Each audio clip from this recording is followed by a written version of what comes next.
Va-t'en. Tu n'es pas ma fille. Celle qui me crie dessus d'une voix assez forte pour me cracher au visage, c'est ma mère. Son visage est rouge de colère pendant qu'elle crie, et elle tient un couteau de cuisine à deux mains, le museau pointé vers moi. Je ne peux pas soutenir une sangsue qui ne contribue même pas aux frais de subsistance.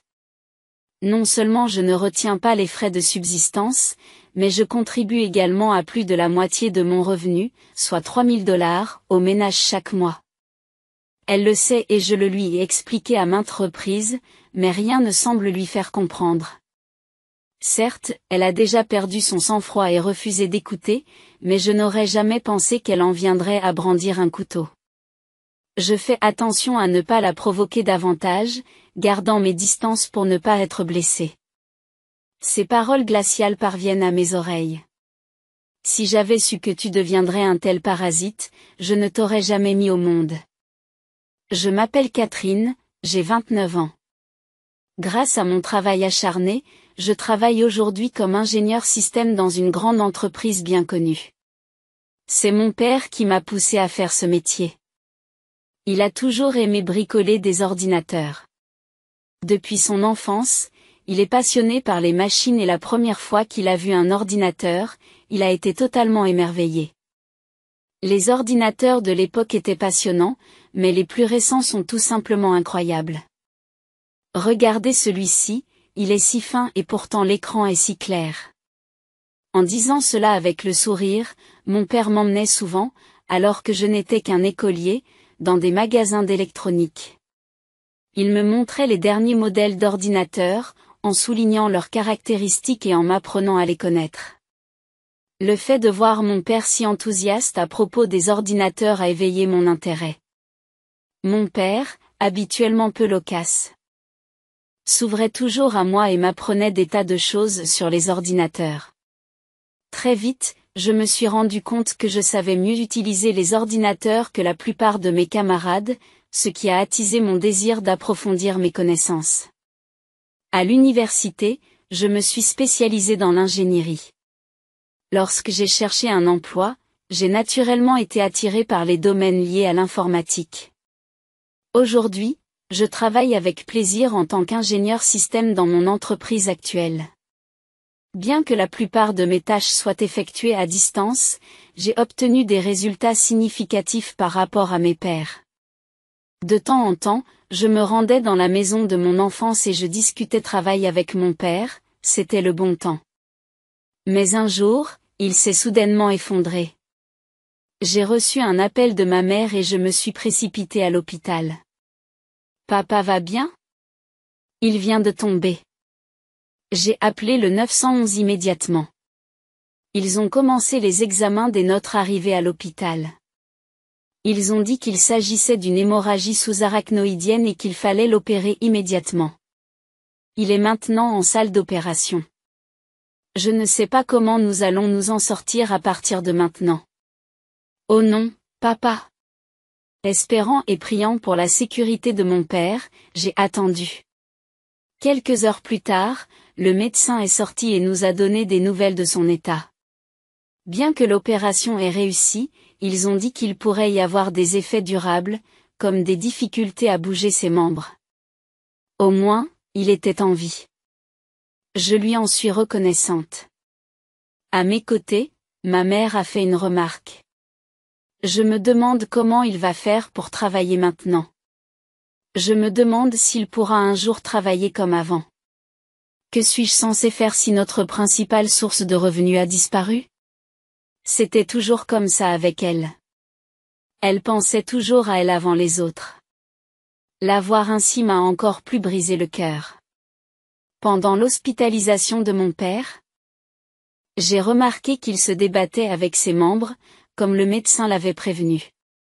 Il a travaillé dur en physiothérapie avant sa sortie, mais il semble que les séquelles soient là pour rester. Tout au long de son séjour à l'hôpital, ma mère ne lui apportait que le strict nécessaire et repartait presque aussitôt. Compte tenu de son trajet pour se rendre à son travail actuel et de son état physique, il a décidé de prendre une retraite anticipée. De plus, comme il a besoin de soins constants, j'ai eu une discussion avec ma mère au sujet de son avenir. Avec son état, il est difficile de vivre seul, alors j'espère que tu pourras l'aider à s'occuper de lui, maman. Mais je ne m'attendais pas vraiment à une réponse. Je suis très occupée, je ne peux pas m'occuper de ton père. Ma mère a immédiatement rejeté l'idée. Je me suis sentie déçue. Elle n'a jamais été du genre à donner la priorité à la famille, même quand j'étais petite. Elle se plaçait toujours en premier. Cependant, je croyais qu'elle aimait mon père et je pensais qu'elle lui donnerait un coup de main maintenant qu'il était dans cet état. Mais ma demande d'aide pour qu'elle s'occupe de lui a été rejetée. C'est comme ça, hein? J'ai compris. Dans ce cas, je viendrai vivre là-bas et je m'occuperai de papa moi-même. Ça m'aiderait beaucoup. Quand pouvez-vous venir? Comme je travaille essentiellement à distance, je me suis dit que je pourrais concilier travail et soins, à condition d'avoir un ordinateur et une connexion Internet stable. Je savais qu'il serait difficile de concilier travail, soins et tâches ménagères, mais j'ai décidé de retourner vivre chez mes parents pour mon père bien-aimé. Le jour de mon retour, alors que je triais mes affaires, ma mère m'a parlé. Et, à propos des repas, fais en sorte que nous puissions manger à 7 heures du matin, d'accord? C'est bien d'avoir une alimentation équilibrée avec du poisson grillé, de la salade et d'autres choses pour le petit déjeuner. Compte tenu de notre santé. Et s'il vous plaît, assurez-vous de mettre les ordures dans de petits sacs et de les sortir fréquemment. Je déteste les mauvaises odeurs. Il faut aussi nettoyer la maison tous les jours. Ah, je suis contente que tu sois revenue à la maison. Lorsque j'ai décidé de revenir, elle a dit qu'elle pouvait s'occuper d'elle-même, mais son attitude a rapidement changé et elle a commencé à se décharger sur moi de toutes les tâches ménagères. Cependant, malgré ses exigences, je n'ai pas pu m'empêcher de remarquer à quel point la maison était sale. On aurait dit qu'elle ne s'occupait pas du tout des tâches ménagères auparavant. C'est ainsi que je me suis retrouvée à faire toutes les tâches ménagères toute seule, alors qu'elle ne faisait rien. La plupart du temps, elle n'était même pas à la maison, vivant sa vie comme elle l'entendait.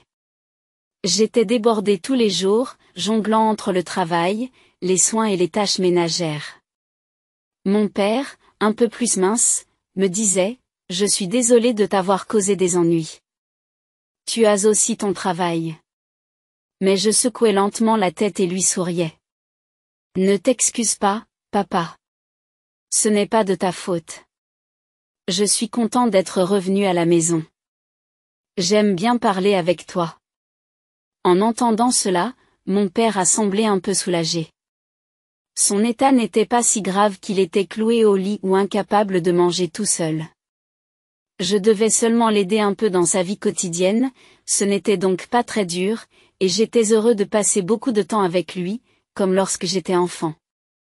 En revanche, ma mère, qui ne faisait rien, trouvait toujours des raisons de se plaindre. « Catherine, votre cuisine est plutôt fade et simple, n'est-ce pas? Je me demande si papa tire suffisamment de nutriments d'un tel menu. Pour un homme malade comme ton père, tu ne crois pas que tu devrais varier les repas? Quel dommage pour des parents d'avoir une fille aussi peu consciencieuse. » Elle faisait ses commentaires tout en engloutissant ma cuisine. Cependant, comme elle a parlé de mon père, j'ai pris ses critiques au sérieux. Compte tenu de son âge et de son manque d'appétit, j'ai pensé qu'il serait plus facile pour lui de manger si je préparais plus de petits plats que de grands plateaux.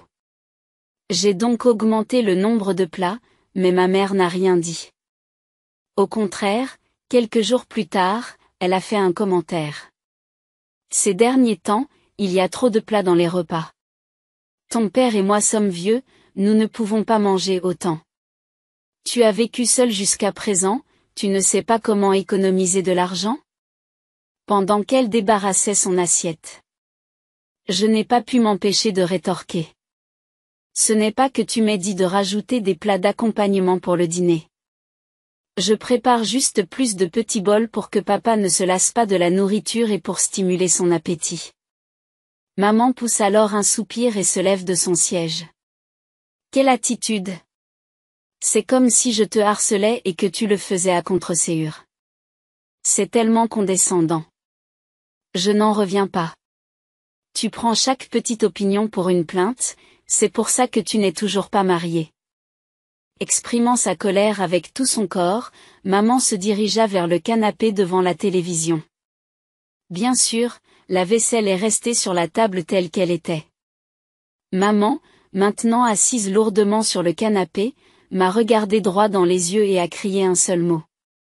Café. Je me suis demandé qui, selon elle, allait lui en faire pendant que je nettoyais la table. Maman m'a alors lancé un coussin depuis le canapé.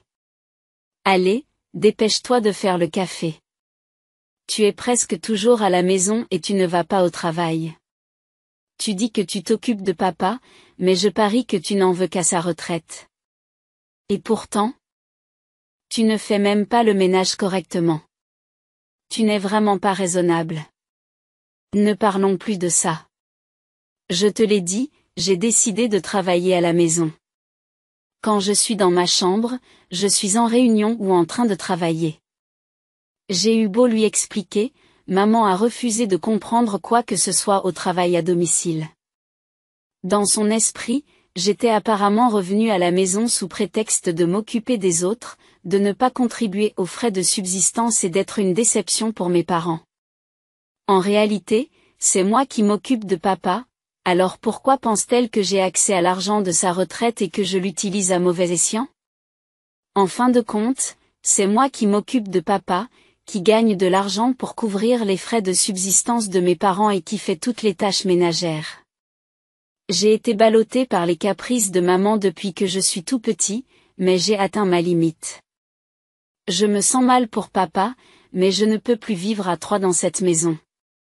Quelques jours après avoir pris ma décision, j'ai accompagné papa à sa séance de kinésithérapie. Il a la volonté de le faire, et même si nous ne pouvons pas nous attendre à des améliorations spectaculaires, au moins son état ne s'aggrave pas. Le médecin nous a encouragés à continuer dans cette voie. Lorsque nous sommes rentrés à la maison, nous avons croisé le chemin de maman, qui quittait précipitamment la maison, de gros sacs à la main. Il n'est pas inhabituel pour maman de sortir de la maison, et elle revient souvent avec de gros sacs après avoir fait des achats dans les grands magasins, alors je n'y ai pas prêté attention. Cependant, le lendemain, lorsque je me suis enfin décidée à faire du shopping et que j'ai ouvert mon armoire, je me suis rendu compte que tous les sacs et accessoires que je chérissais avaient disparu. Qu'est-ce qui s'est passé? Pourquoi? Je ne les porte pas tout le temps et je n'ai pas changé leur emplacement. Ils devraient donc être là. Soudain, je me suis souvenu de l'image de ma mère pressée de la veille, avec un pressentiment, je l'ai confrontée. Maman, es-tu entrée dans ma chambre hier? Pourquoi cette question soudaine? D'abord, c'est ma maison, et je suis libre d'entrer dans la pièce que je veux. Alors, qu'y a-t-il dans ce sac? Maman tenait un sac d'une marque haut de gamme. C'est clairement quelque chose qu'elle a acheté aujourd'hui. Tu as vraiment de l'argent pour acheter des produits de luxe. Tu me dis toujours de ne pas gaspiller l'argent. C'est vrai. Puisque tu gaspilles de l'argent, je t'ai demandé de le compenser. Troublée par ces paroles, j'ai froncé les sourcils et maman s'est mise à rire aux éclats. Tu avais de très bons sacs, n'est-ce pas? Même les sacs et les accessoires représentaient une bonne somme d'argent. Maman avait vendu mes accessoires sans ma permission et utilisé l'argent pour acheter des choses pour ses loisirs. J'étais furieuse et j'ai crié, qu'est-ce que c'est que ça? Je n'en reviens pas. Tu as volé et tu as vendu. C'est pire qu'une voleuse. Rends-les-moi. Rembourse-moi. Maman s'est alors tordue comme un démon et a crié, je ne peux pas croire que ma propre fille réponde à sa mère. Quand j'étais enfant, j'obéissais absolument à mes parents. Je travaillais pour eux, je prenais soin d'eux. Et pourtant, tu ne fais que te plaindre. Et elle frappe la table de toutes ses forces. Alors pourquoi tu ne t'occupes pas de papa pour une fois? Et, maman, tu te souviens t'être déjà occupée de lui depuis mon retour? Qui a préparé ses vêtements pour qu'il se change? Qui a soutenu sa chaise quand il s'est levé? Tu ne fais même pas ça, et tu dis que tu t'occupes de lui. C'est toi qu'on soigne le plus dans cette maison. Incapable de me retenir plus longtemps, j'ai claqué à mon tour les mains sur le bureau, jetant un regard noir à ma mère. Elle avait de mauvaises relations avec ma grand-mère paternelle? Et j'ai entendu dire qu'elle était traitée durement, un peu comme ce qu'on pourrait appeler du harcèlement de la part de la belle-mère. Je ne pouvais rien dire à ce sujet, mais ce que je ne pouvais pas accepter, c'est qu'elle prétende s'occuper de mon père. Mon père avait renoncé à recevoir des soins de ma mère depuis longtemps. Pourtant, il faisait de son mieux pour engager la conversation, évoquant des sujets de séries télévisées ou des histoires qu'il avait entendues de la part d'amis en cure de désintoxication. Mais dès que mon père commençait à parler, ma mère disparaissait rapidement de la scène. Je me demandais comment elle pouvait dire avec autant d'assurance qu'elle s'occupait de lui alors qu'elle ne faisait rien. Alors que j'étais perdu dans mes pensées, ma mère est restée silencieuse. Lentement, elle a retiré ses mains du bureau, m'a tourné le dos sans dire un mot et s'est dirigée vers la cuisine. Est-ce qu'elle va m'infliger un traitement silencieux et s'enfuir de cette discussion? Me dis-je en soupirant. Contre toute attente, ma mère revint rapidement. Elle s'approcha vivement, tenant un couteau de cuisine à deux mains. Maman. Son visage, devenu d'un rouge profond, ne ressemblait à rien de ce que j'avais vu auparavant. Ma mère, tremblante de colère, me cria dessus d'une voix plus forte que je ne l'avais jamais entendue. Sors de cette maison. Espèce de sensu parasite, qui vit ici en attendant les fonds de retraite de ton père. À ce moment-là, j'ai réalisé qu'aucun de mes mots ne l'avait atteinte. Pour ma mère, je n'étais rien d'autre qu'un parasite, même si je m'occupais beaucoup de mon père ou si je travaillais beaucoup. Je trouverai un nouvel endroit et je partirai dès que possible. J'ai reculé lentement, en disant cela tout en créant une distance entre nous. Voyant que ma mère ne bougeait pas, je me suis précipité dans ma chambre. Je pensais ne rien ressentir en étant rejeté par une mère si distante. Mais les larmes n'arrêtaient pas de couler de mes yeux. Pas de tristesse. De colère intense. Je me suis immédiatement mise à l'œuvre. J'ai commencé à préparer mon déménagement le jour même. J'ai consulté un collègue de travail qui avait un ami dans l'immobilier, et ils m'ont aidé. Pendant mon temps libre, j'ai mis mes affaires dans des cartons. La recherche d'un nouveau logement n'a pas été longue. Grâce à l'aide de mon collègue. Une fois que tout était prêt pour le déménagement, j'ai parlé à mon père. Papa, on peut parler un peu? Qu'est-ce qui ne va pas? J'ai tout raconté à mon père sur la façon dont ma mère m'avait traité. C'est terrible. J'avais remarqué que quelque chose n'allait pas dans l'attitude de ta mère, mais j'avais l'impression de vous causer des ennuis à tous les deux et j'ai eu du mal à parler. Je suis désolée. Ce n'est pas ta faute, papa. En fait, j'ai aussi quelque chose en tête. Quand j'étais en bonne santé, elle me confiait toutes les tâches ménagères, le nettoyage, la lessive, la cuisine, et j'en passe. C'était comme si j'étais sa gouvernante. En plus de cela, elle venait toujours me demander de l'argent, et cela me troublait aussi. Mon père a poursuivi. Même aujourd'hui, quand j'ai besoin de soins, elle ne s'occupe que de Catherine et ne lève pas le petit doigt pour aider sa fille. Je suis vraiment déçue du comportement de ta mère. C'est pourquoi j'ai envisagé de divorcer. Je vois. Tu as traversé beaucoup de choses aussi, papa.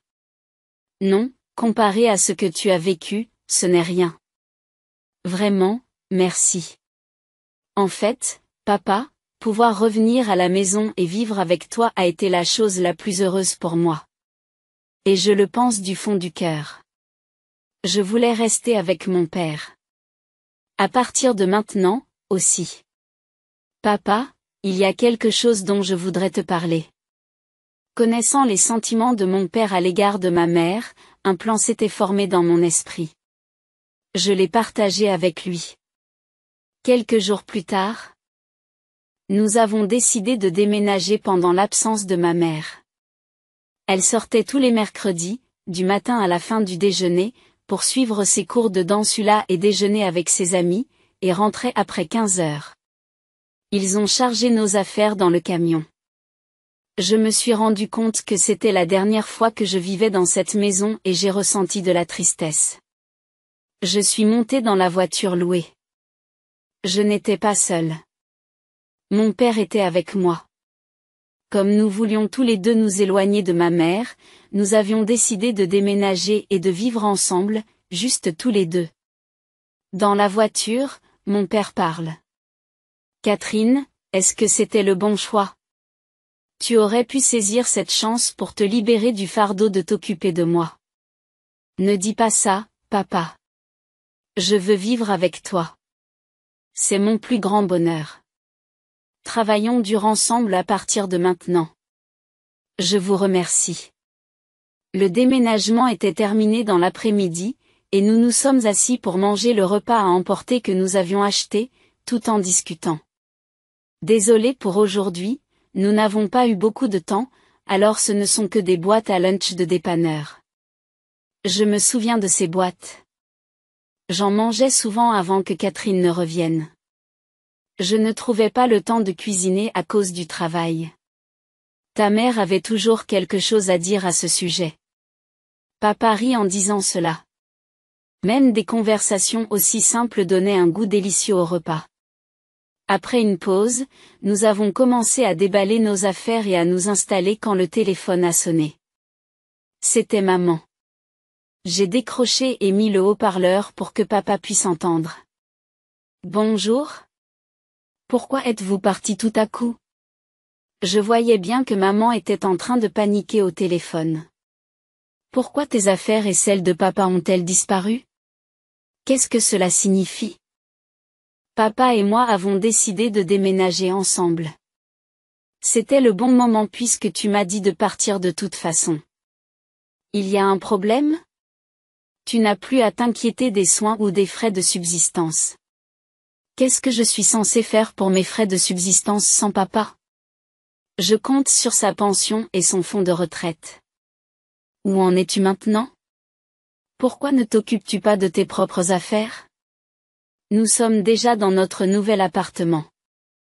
Je ne te dirai pas où, mais nous avons acheté un appartement dans une tour d'habitation. Qu'est-ce que c'est? Un appartement dans une tour? C'est là que vivent les riches. Ne plaisante pas, tu n'as pas les moyens de t'offrir ça toi aussi. Maman ne nous croyait pas, mais c'était la vérité. Nous avions déménagé dans une tour d'habitation aussi près que possible de l'hôpital où papa était soigné. Je l'ai déjà dit à maintes reprises, mais j'ai un emploi stable. Tu as dit que c'était un travail d'appoint, mais la société pour laquelle je travaille est assez importante, et j'y travaille depuis assez longtemps pour qu'on me confie des responsabilités importantes. Tu ne t'en souviens peut-être pas, mais les $3000 que je mets sur le compte chaque mois viennent de moi, pas de papa. Quoi? Je croyais que c'était la pension de papa. Le solde est élevé à cause de son fonds de retraite, n'est-ce pas? Le salaire de papa n'a jamais été aussi élevé, n'est-ce pas? Et le fonds de retraite? Il a disparu le mois suivant. J'ai vu le relevé de la carte de crédit, tout a été dépensé en sac de marque, donc c'est toi qui as dû l'utiliser. C'est pour ça que je soutiens la famille. Je ne savais pas. Personne ne m'a rien dit. Comme il était inutile d'expliquer davantage, j'ai continué. Ce n'est pas qu'on ne t'a rien dit, c'est que tu n'as pas voulu écouter. Je te l'ai dit plusieurs fois. D'ailleurs, papa m'en a parlé. Même s'il travaillait et que tu étais à la maison, tu étais toujours en train de jouer avec tes amis. Il m'a dit que tes habitudes de consommation étaient si mauvaises qu'il devait gérer les finances. Et quand tu ne pouvais pas sortir et jouer comme tu le voulais, tu le traitais de machiste. Et maintenant, tu ne penses plus qu'à l'argent. Catherine, tu m'as trompé en sachant tout cela. Si tu as tant d'argent, reviens à la maison tout de suite. Pour maman, la famille semblait n'être qu'un portefeuille. Elle ne s'est jamais inquiétée de l'état de santé de son père, mais seulement de l'argent. Pourtant, elle était négligente dans la gestion du livret bancaire et utilisait la carte de crédit sans se soucier du moindre problème. J'étais complètement abasourdie de voir comment elle avait réussi à vivre sa vie de cette manière. Mon père, qui s'impatientait de cette conversation interminable, a pris le relais. Je pensais que vous écouteriez si c'était notre fille qui parlait, mais je me trompais. Nous sommes ensemble depuis longtemps et je t'en remercie. Désormais, tu peux vivre ta vie comme tu l'entends, je n'interviendrai pas, divorçons. Divorcer? Attendez, et mes frais de subsistance? Sans moi, tu peux vivre librement.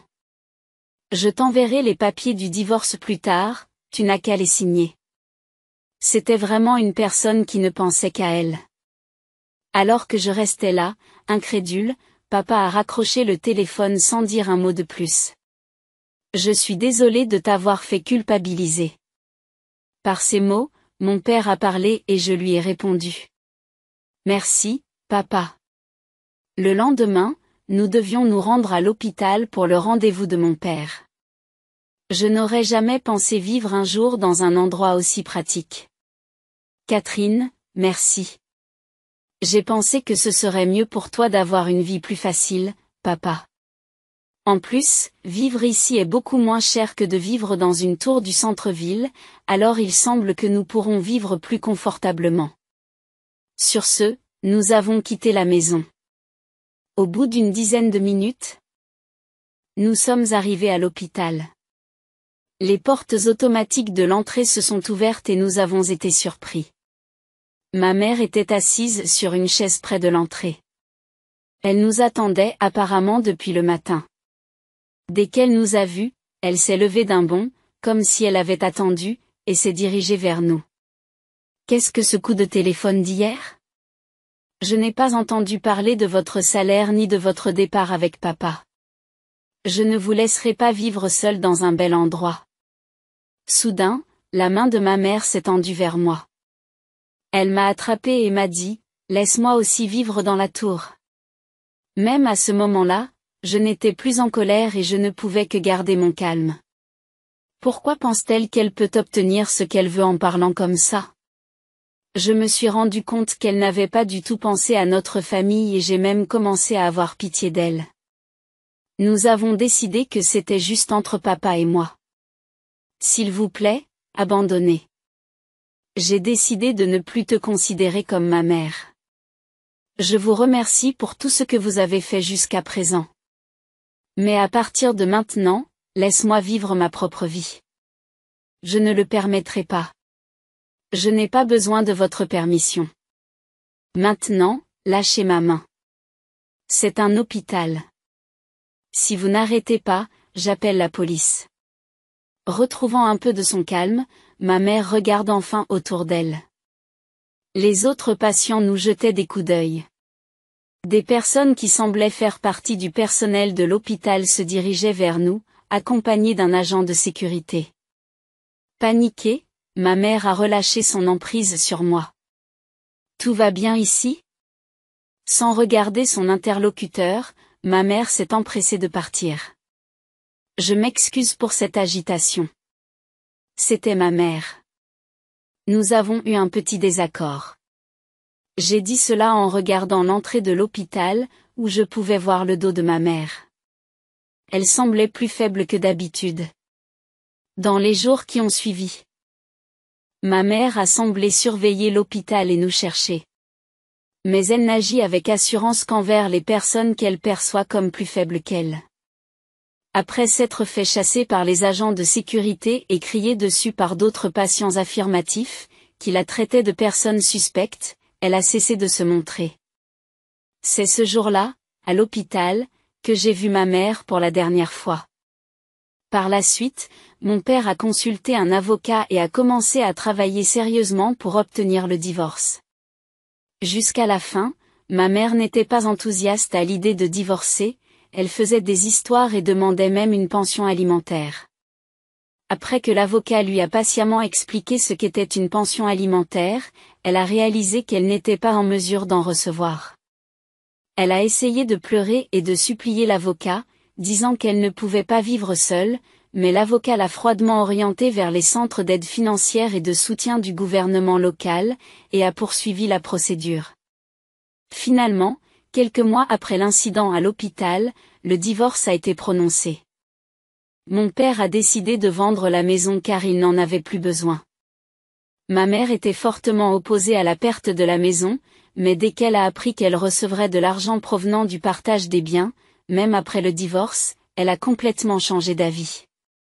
Son attitude, qui consistait à être d'accord et même à lever la main en signe d'approbation, m'a fait penser qu'elle était une étrangère. Jusqu'à la fin, ce n'était qu'une pilleuse de fonds, avons-nous soupiré à l'unisson. Depuis que mon père a vendu la maison, nous menons une vie plus paisible. J'ai été occupée comme d'habitude par le travail, le ménage et les soins, mais les services de soins sont beaucoup plus importants ici que dans notre ancien quartier, et j'ai pu aller travailler plus souvent avec l'aide d'aides-soignants de jour. Entre-temps, l'état de santé de mon père s'est progressivement aggravé, en partie à cause du vieillissement. Le médecin a suggéré d'envisager son transfert dans un établissement de soins, et nous réfléchissons actuellement à nos options.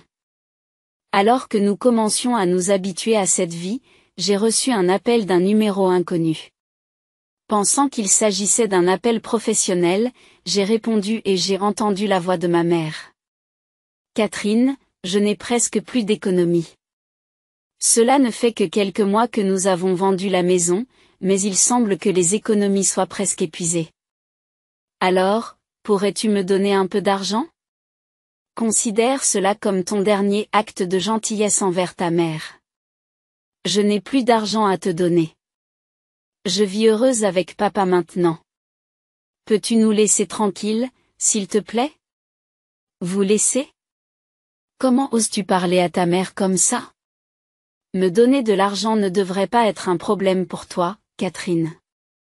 Quel est l'intérêt de travailler dans une bonne entreprise si tu ne peux même pas rembourser ta mère ? S'il te plaît, ne me contacte plus. J'étais trop fatiguée pour discuter, et j'ai raccroché le téléphone. Plus tard, j'ai bloqué son numéro, mais elle a continué à changer le sien et à rappeler.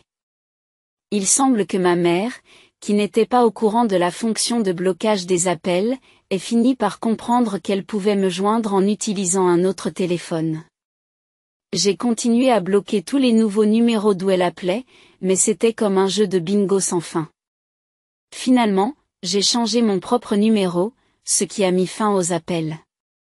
Par la suite, par l'intermédiaire de connaissances communes, mon père a entendu des bribes d'informations sur ma mère. Après avoir épuisé ses économies, elle vivait dans un appartement délabré en banlieue. Ma mère, qui n'avait jamais travaillé auparavant, se débrouillait avec un emploi à temps partiel. Elle ne pouvait s'offrir aucun luxe et parvenait tout juste à vivre seule. On dirait qu'elle a enfin appris à se débrouiller toute seule, commente mon père. Je l'ai peut-être trop gâtée, ai-je murmuré à voix basse. Je pense que tu as raison et j'ai écouté papa pousser un profond soupir. Es-tu heureux maintenant ? Lui ai-je demandé. En me souriant, il a répondu, bien sûr, je le suis. Merci, Catherine. Je suis désolée pour tous les ennuis que je t'ai causés.